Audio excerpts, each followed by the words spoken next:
Welcome to Inside Crime, the Experts. In this series, we'll bring you updates on what is making the news in the crime genre in Australia and around the world. Our experts will take you inside some of the most challenging crimes and mysteries. Many of these are unsolved. They're the stories of serial killers, murders, organised crime, disappearances, scams, frauds and heists, all part of the rich tapestry of crime. And now to our experts. Tim Watson-Munro is Australia's leading criminal psychologist. He's delved into the minds and crimes of some of the most notorious criminals in Australia and around the globe. Dr. Xanthi Mallet is a world-renowned criminologist and Associate Professor of Criminology at the University of Newcastle. And I'm Duncan McNabb. I started my life of crime as a detective in policing and in major criminal defence and later in the corporate sector before heading to the media as an investigative journalist, author and TV producer. First up, some news. The inquest into the 2014 disappearance of Australia's 3-year-old William Tyrrell has had yet another tranche of hearings. This time canvassing police theories about his disappearance, and those theories included a tragic accident and then an alleged cover-up by his foster mother. In spite of what sounds like painstaking police forensic investigations of potential crime scenes, not one iota of evidence has been recovered. The police theories remain just that, theories. The final hearings in this sad saga are scheduled for mid-December 2024, and a report from the coroner will no doubt be delivered later on sometime in 2025.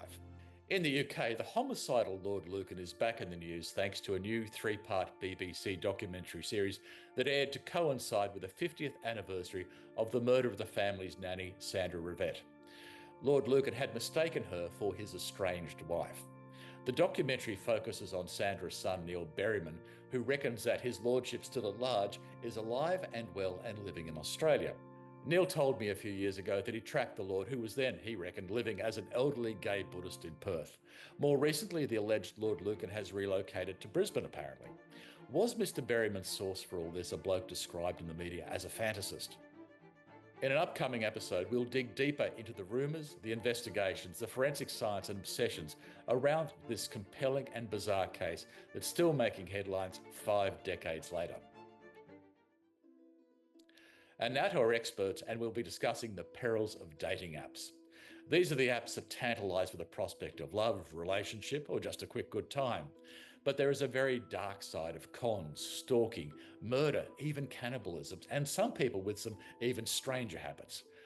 The Australian Institute of Criminology reported in late 2022 that, and I'll quote here, 1 in 3 survey respondents were subjected to in-person dating app facilitated sexual violence, perpetrated by someone they met in person after communicating on a dating app or website. This included sexual assault or coercion, reproductive and sexual health-related abuse, and in-person image-based sexual abuse. Now, with that disturbing situation in mind, let's go to our experts for a discussion. It's how do predators work? Dating apps is clearly another option for them. Some have described dating apps as the creepy superhighway. We get all sorts of variety of weird behaviour and people. I would know this after 40 years. Nothing surprises me in terms of human nature and what people are capable of in certain contexts. And I guess the other issue is what precautions can people take if they choose this modality to meet others? There's plenty of examples of this. One of the ones that struck me was the case of Kevin Bacon, who met somebody on a dating app. He was a college student, as I recall, and he met up with this person. He was never seen again. He was discovered sometime later, strapped up. He'd had his testicles removed, and the offender had eaten the testicles. And this type of case, by the way, is not unique or that uncommon in the global scheme of things. Yeah, he was the poor young bloke, I think it was just before Christmas some years ago, in a quiet town in Michigan, on Grindr, hoping for true love. And he finds a very presentable looking bloke, middle-aged. He goes out to the house full of expectation, knocks on the front door, and I think literally within minutes, he was in the basement, dead, and the gentleman was chopping bits off to eat. An extraordinary story, and it took the family first noted something was wrong with Kevin when he didn't turn up for Christmas Day. The young bloke was utterly reliable, committed to his family. Mm. And they're scratching their heads wondering what happened to him. And a few days later, they finally worked out what had happened. From memory, they used technology with the assistance of the app to actually track where he'd gone. They knocked on the front door and realized they'd worked into a nightmare. Yeah, Uh, and the guy let them into the house. He had a secret room. They all have secret rooms, of course, and they were confronted by a gruesome, horrendous sight. But he's not the only one, is he? There's others. And this is the problem with dating apps, though, isn't it? People are going to people's homes for these, dates or whatever. They're like an interaction, and people don't know where they are. They don't know who they're meeting. They don't know what their proclivities are. They're presenting one way online, very different in person. And we've heard a few of these stories where less serious things than that have happened, but it's not unusual. Dating apps are dangerous places. And dating apps are weaponized by stalkers. It's manna from heaven for them because they can adopt a fantasy persona. I've read about people claiming to be dentists, to be FBI agents, test pilots, and so on. And they then prey on the willing and the gullible. And once these people are in their clutches, even if they reject them, even if the red flags pop up, when they try and end even a brief relationship or encounter, they're potentially in danger in terms of being stalked.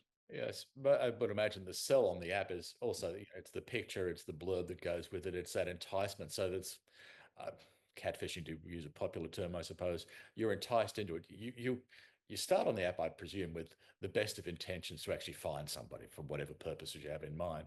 Or the person finds you on the app as well and then tells you a story. And it's like maybe it's like the art of the con. You give them a little bit, and then they build a story that will appeal to you based on what you've already told them. I think this case is interesting and important because we talk about this a lot in the gendered space in terms of males targeting women online. There are apparently some of these dating sites are focused on the woman, like they have to match with the male, but if the female doesn't reach out and contact the male, he cannot reach her. It's all on the female's terms. And this is meant to add a layer of protection because obviously in a heterosexual relationship, the female is more vulnerable. But in homosexual relationships, we're not talking about the dangers of these dating apps. And I think that's important because men can be just as vulnerable as women in these spaces from other men. I'm not saying that, predominantly it's male violence that we're talking about.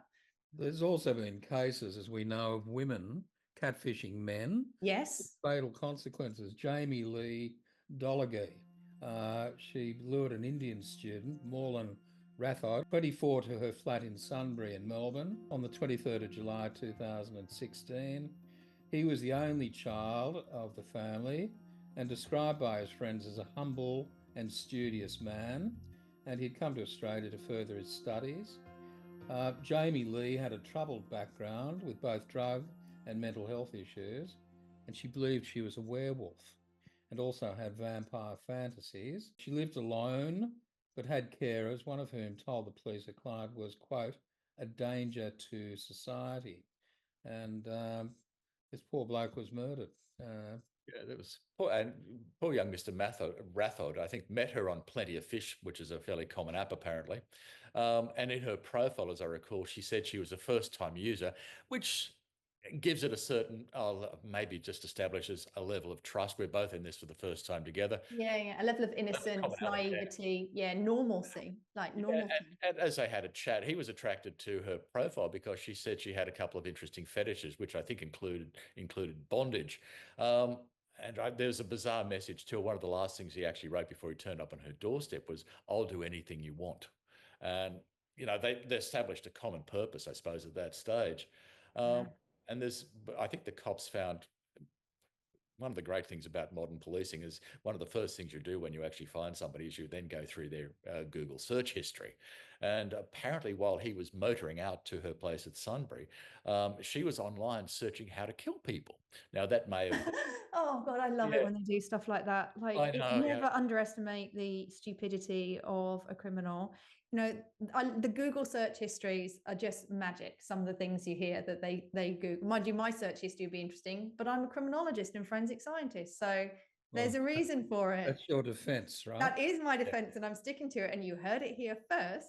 But yeah, like, how do I kill somebody? How to dissolve a body in acid? I mean, really? Yeah, in my case, I was looking at this morning at the science of blood spatter patterns. It's just a sort of morning read. Yeah, oh yeah, yeah, yeah. But yeah, if they looked at our search histories, I think we'd probably be arrested immediately. But fortunately, we it's purely for us research. We have genuine reasons for doing it. Yeah, but you know, a lot of these people have got these search histories. You know, how do you fake? How do you make a suicide look like, you know, a murder look like suicide? It really, like, seriously. But thank God they do it, because it makes them easier to catch. Yeah, But what can people do to protect themselves? People want relationships, or some people do. They're lonely. These dating apps offer a sort of panacea for their loneliness, but it's fraught with danger. And I read an article recently, I think it was in last week, where there's now a shift back away from dating apps to Oh, meeting people in public. I don't know if it's because of the danger factor or because people are just getting a bit bored with cyber dating and want to meet people in person. But I think the same issues arise. You've got to be aware of the red flags, and it's something we've discussed ad nauseum over the last few years. Watch out, folks. also, it's become a haven for fraudsters as well. And we'll, in a coming up episode, we'll be delving into more detail about a woman who met a bloke on a dating app, which was frequented by people who like psychics, for example. And they so go, are there different? Just I've never been on one. And are there different dating apps for different, I don't know, like, interests then as well? yeah, there's a Right. whole Okay. there's a whole range of things out there. From the Like, normal through to the probably quite extreme, who might only be on the dark web. yeah, or some of the not almost extreme. They delve almost about to put a toe into the dark web, but not quite. Yeah. Yeah. Okay. And it's where they talk about some people joined by a common fantasy, Yeah. which is in fact what poor old Mr. Rathod was on. Plenty of Fish, which is fairly mainstream. I thought that was a normal one, like just Yeah, a run of the mill. yeah. It's when they found the fetish bit in the part of it is how they construct their profile. Yeah. Yeah. Photograph the I'm new to all this. Oh, so am I. So we've got a point of commonality. But then they list a couple of their interests, and then they start an online conversation based on that one keyword, like a hashtag. Yeah. Okay. Yeah, And like bondage. So yeah, obviously anyone who's not into that is going to stay well clear. But yeah. there's an invitation there if that's your thing or you're interested. Yeah, get in touch. And I think there are some sites who would then build on that and say, well, actually, let's take our business to a slightly more exclusive site where, and sometimes you've got to pay for an app. I understand some apps you have a subscription to. They just take you into that slightly more closed world. It's a bit like in the old days when there's a place in Sydney called the Hellfire Club where you actually had to want to go there. And Yeah, okay. you'd So this wander- is like those places just online now. It's just Yeah, always people yeah. with a similar Very interest. dangerous. The interesting thing about that case, the result was she was found guilty of manslaughter. It was held that she didn't intend to kill this guy, that it was rough sex that went wrong.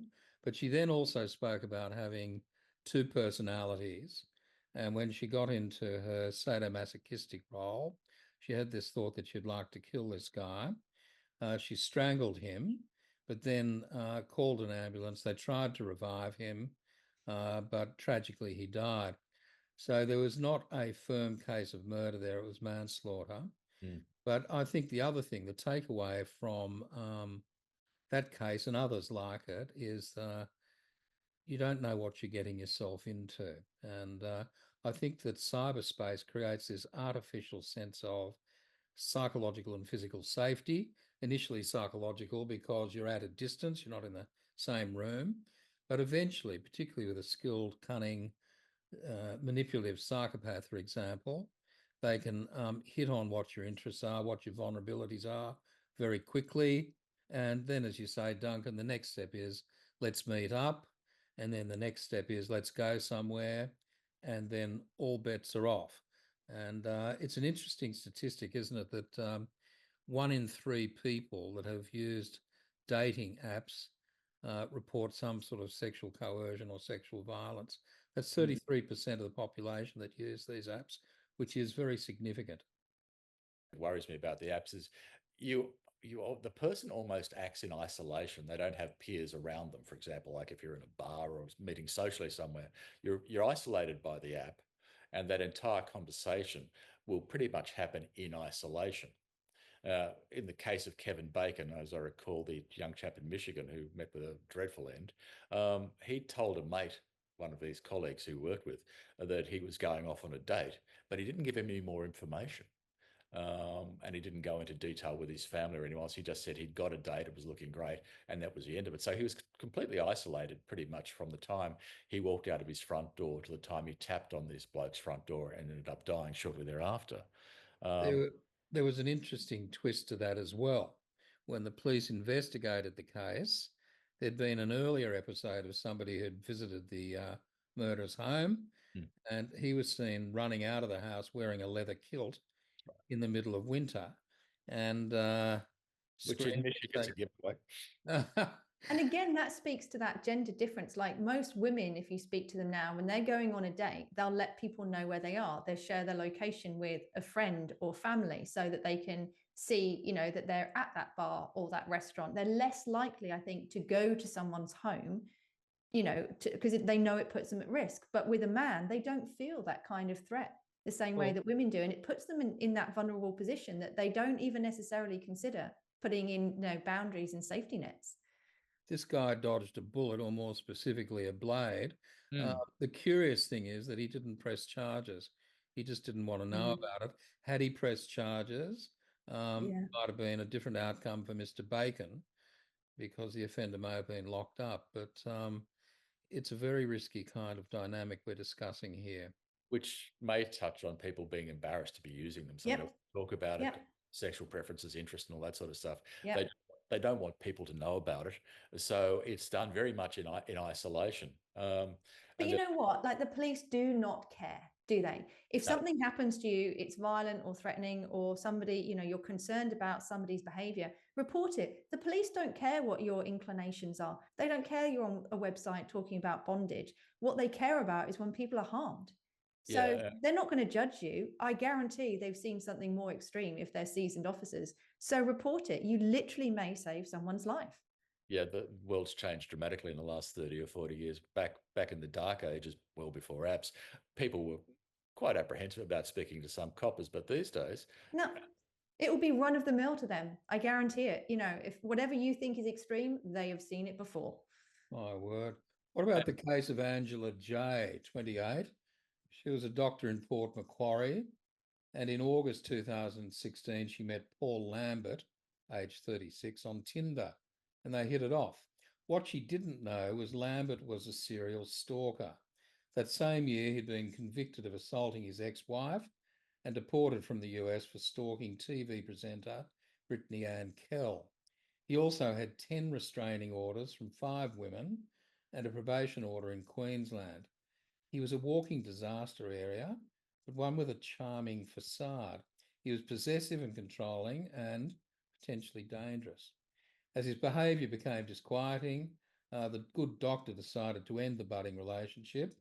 But when she told him it was over, he threatened suicide and told her it would be her fault. He then stalked her, usual pattern of leaving telephone calls, threatening messages, telling her she wasn't safe, and advising that he had house keys and so on.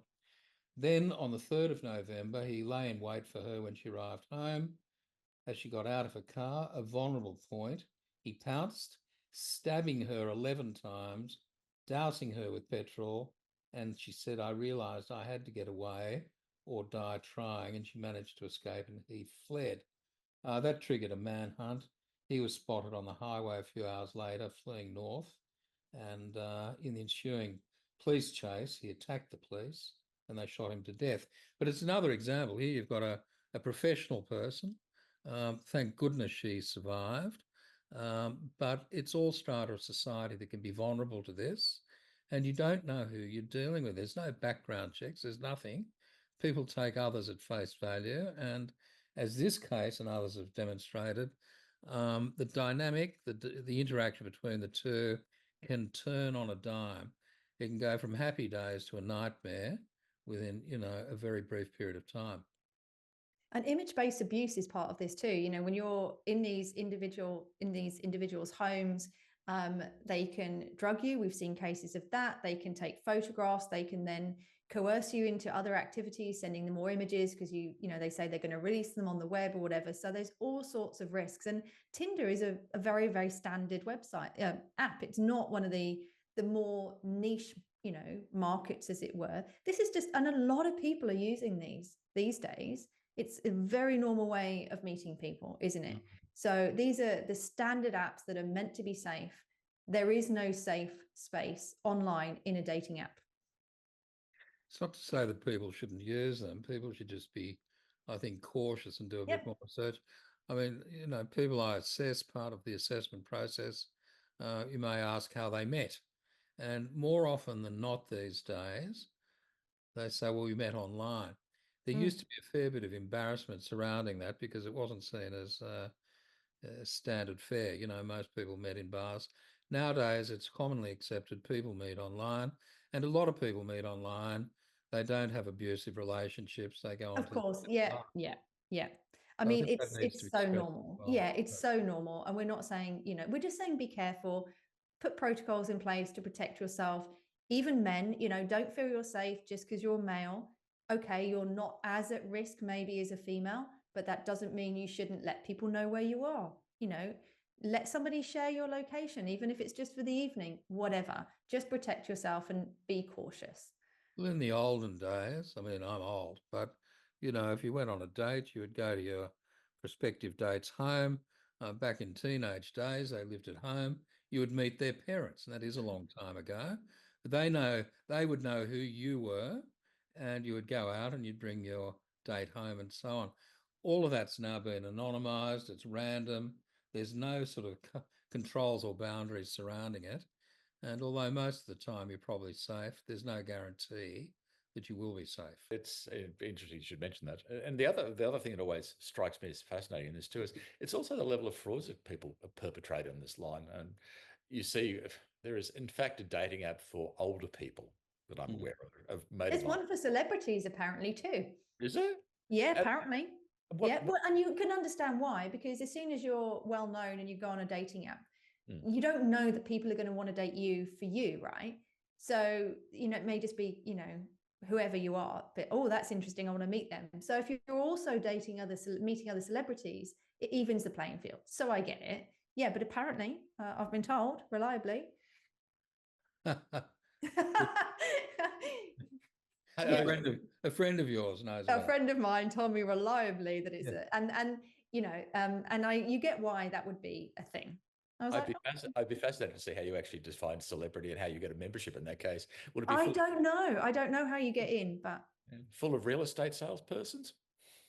Oh, maybe. Yeah. How do we define celebrity these days? Yeah. I suppose if there's probably a fee, if you can pay the fee, you get in.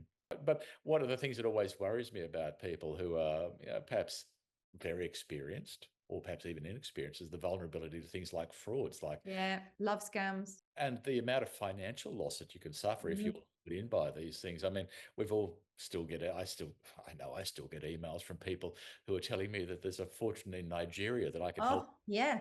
And if I'm a multi-millionaire several times over, according to my emails. Similarly, there are some cases I've seen around too where people have been lured into these romance scams on a dating app, and as part of that, can you take a package for me overseas through customs? Oh my God! Good luck with that. Don't tell me they do that. They do it. Well, it's that come and see me.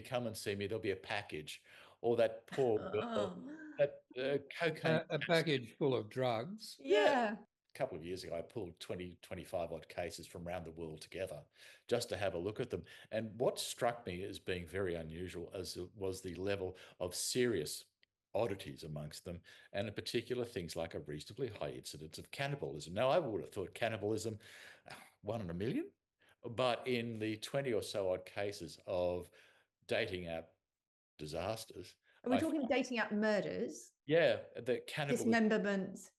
Yeah, cannibalism was. Are we talking about murder and cannibalism with consent or without consent?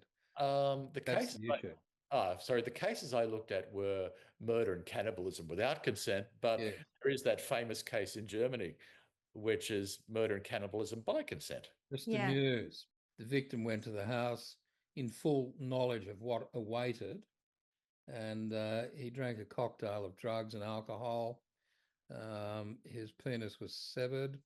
They flambéed it. They ate it. This is one of your favourite stories. I love the fact that and they flambéed it. Oh, So I think that's the epitome of low dining. yes, I agree. No, but it's just a terrible case. And he then stabbed him in the neck. He died, and he was dismembered. Parts were kept in the fridge for future meals. But that was consensual though, and didn't he eat part of his own penis? So this is now cannibalism on steroids, like eating your own flesh. That's like next level. Well, he wasn't around to be evaluated, but I could say with a fair amount of experience and authority, in lay terms, he was seriously unwell, this bloke. He wanted I would concur. And look, there's a serious side to all of this. The interesting thing about that case is that, as I recall, cannibalism wasn't an offence in Germany at the time, and he got through the break on the basis that it was consensual cannibalism. Interesting. And how many of those cases you looked at, Duncan, actually had cannibalism as an element then? There are a couple of them. Kevin Bacon, we spoke about, was one of them. It just sort of popped up occasionally, and I'm thinking, what bugged me was that the incidence of cannibalism and other unusual components of a murder was quite high in the 20 or so incidents I looked at, but across, crime more broadly, which is, the sort of thing criminologists do, so rare, but in each case it's so concentrated. And the other one that always bugged me is a bloke called Gordon Semple in the UK. Semple was an experienced member of the Metropolitan Police Force. He'd been, I think, 30 years worth of service, had an open relationship with his partner and all that sort of stuff. An affable old character, just a very pleasant, good copper. But he was lured on a hookup app to a bloke in South London, suggested that there might have been a bit of S&M happening and all that sort of stuff. He was overpowered, strangled by this bloke, a bloke called Britzy. But Mr. Britzy had almost prepared for what was going to happen. Not only did he strangle him, he then had an axe handy, which he dismembered him. This is in a London flat, by the way, one at Tower Block. So he then strangles the big burly copper. He dismembers him with an axe, then tried to destroy some of his body parts by filling his bathtub full of acid. Then he put some body parts in black plastic bags. Then he took far too many drugs and sort of pretty much off his face. The smell and the unpleasantness that happened caused the neighbours to actually call the cops. The cops came round and walked into an absolute nightmare. Now, one of the many horrible things about it, cops did a great job. They found things like human body fat all over the kitchen. They found blood stains from a human being on a cutting board. They found a blender and a set of chopsticks with blood on it from Mr. Semple. They traced Britzy visiting a local hardware store after the murder where he bought the axe, the cleaning stuff and the acid. So he was quite lucid in covering up his crime. And expert evidence, and this is, I take my hat off to the pathologists in this, the experts who examined what was left of Mr. Semple came to the conclusion that the chopsticks had probably been used to eat bits of Mr. Semple. Britzy committed suicide in prison, but he was actually convicted because they tried the mental health defence and that failed dismally. Even when Mr. Britzy told police that he'd been ordered by Satan to kill, police actually had the view that it might have been a sex game gone wrong, but he was convicted after a three-week trial and ended up committing suicide in prison. But there are experts who can actually tell us how much of Mr. Semple might have been dined upon, and I find that utterly disturbing. The other one that we must discuss before we close is Jeffrey Dahmer. A fascinating case. People would have read about Dahmer. The interesting thing with him, when he was talking about his motivation to actually eat people, he said he wanted part of them to be part of him. I've heard that before. They actually think they take on the essence of the person that they're ingesting. Yes. And I suppose Dahmer predates dating apps. So he would have been the creepy bloke stalking you in the bar. as opposed to, and your mates would have said to you, don't go anywhere near that one. Well, Dharma was charming though, wasn't he? That was the thing. Online, Charismatic, charming psychopath. people don't need to be charming anymore because you put your profile up and you can spend a lot of time tweaking it and honing it till it's just right. And you're capturing, like, you don't have to be good with people anymore. That's the problem. All you've got to do is be good online and get them through the front door. And when the front door closes behind you and the lock is thrown, it game on. Yeah. That's the absolutely terrifying part about this. You go there with expectations high, maybe some of your faculties a little bit lower. You're actually wanting to be there rather than going there with thinking this could go terribly wrong. They've lowered that. They've reduced the risk profile you'd normally have. I think too, there's an excitement factor. There's adrenaline. It's a new date, a potential sexual experience, a new type of sexual experience. I think some people go there with their eyes wide shut, if I could put it that way. But it's very dangerous. Dharma ended up being killed in jail, as I recall. He met a grisly end. Yeah, possibly somewhat too late. Dating apps give an absolutely fertile field for these predators, and that's why we're seeing so many of these cases these days. And as Anthony mentioned before, people are now less socially constrained in reporting to them. They know that the cops will actually listen to them, the cops will actually do something. It's just a sad thing that in so many of these cases we've talked about, the cops arrive far too late, sadly. Cases of blokes that could have been stopped, like the gentleman who stalked the doctor, Dr. Ost. Well, she got away, and people do get away, but it doesn't mean because they got away, that's the end of the problem for them. Because if they try and end the relationship, try and shut it down early doors, these people can become fixated on the victim, and they stalk them and harass them and psychologically torture them for years. So I don't know how you deal with the problem. I think it's getting to know people. Like in the good old days, you got to know people first, and you got a sort of intuitive sense about them. The problem with online stuff is that there's all these filters and people can go off on paths that don't actually accord with reality. But listen to your instincts. Like if something feels off, it could well be off. Leave your antenna up. Don't switch them off just because it's online. Be careful. Yeah. And in part, that goes back to one of my regular comments. When you're looking at frauds, if it looks too good to be true, chances are it is going to be too good to be true, so walk away. Thanks, Tim and Xanthi. Now, coming up in our next episode, we'll be dealing with obsessions. We'll delve into the Lord Lucan case more deeply. This is the one I mentioned earlier. And we'll also look at the heist of a $35 million pink diamond from a person obsessed with psychics and evil spirits, the perfect target for a sleazy con man. Thanks everyone for watching Inside Crime the Experts. See you next time, and please like our channel and subscribe.